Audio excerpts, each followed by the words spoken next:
आज हम सुनते हैं मोक्षदा एकादशी की व्रत कथा।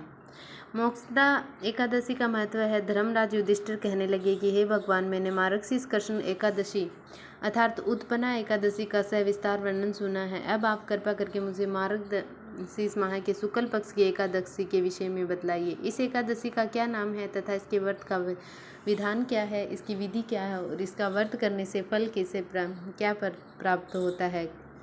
भगवान श्री कृष्ण बोले, मार्गशीर्ष माह के शुक्ल पक्ष में आने वाली इस एकादशी को मोक्षदा एकादशी कहा जाता है। यह व्रत मोक्ष देने वाला तथा चिंतामणि के समान कामनाएं पूर्ण करने वाला है, जिससे आप अपने पूर्वजों के दुखों को खत्म कर सकते हैं। इसका महात्म्य मैं तुम्हें कहता हूँ, ध्यानपूर्वक सुनो। मोक्षदा एकादशी व्रत कथा। गोकुल नाम के नगर में वेखांस नामक राजा राज्य करता था। उसके द्वारा राज्य में चारों वेदों की ज्ञाता ब्राह्मण रहते थे। वह राजा अपनी प्रजा का पुत्रवत पालन करता था। एक बार रात्रि में राजा ने एक स्वप्न देखा कि उसके पिता नरक में हैं। उसे बड़ा आश्चर्य हुआ। प्रातः वह विद्वान ब्राह्मणों के पास गया और अपना स्वप्न सुनाया।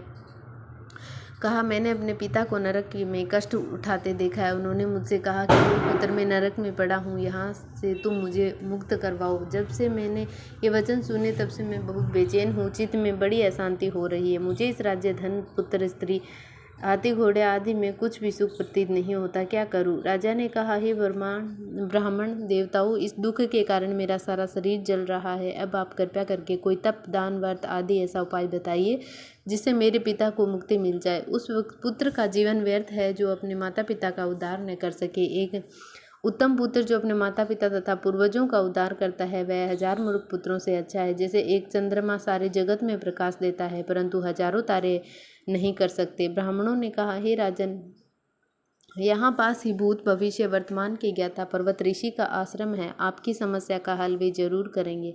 ऐसा सुनकर राजा मुनि के आश्रम पर गया। वहाँ आश्रम में अनेक शांति चित्त योगी और मुनि तपस्या कर रहे थे। उसी जगह पर्वत मुनि बैठे थे। राजा ने मुनि को साष्टांग दंडवत किया।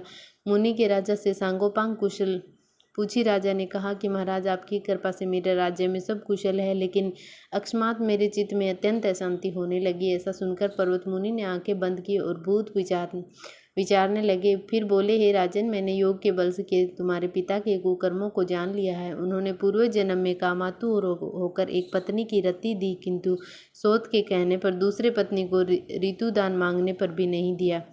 उसी पाप कर्म के कारण तुम्हारे पिता को नरक में जाना पड़ा। तब राजा ने कहा, इसका कोई उपाय बताइए। मुनि बोले, हे राजन, आप मार्गशीर्ष एकादशी का उपवास करें और उस उपवास के पुण्य को अपने पिता को संकल्प कर दें।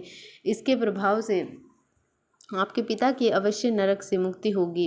मुनि के ये वचन सुनकर राजा महल में आया और मुनि के कहने अनुसार कुटुंब सहित मोक्षदा एकादशी का व्रत किया।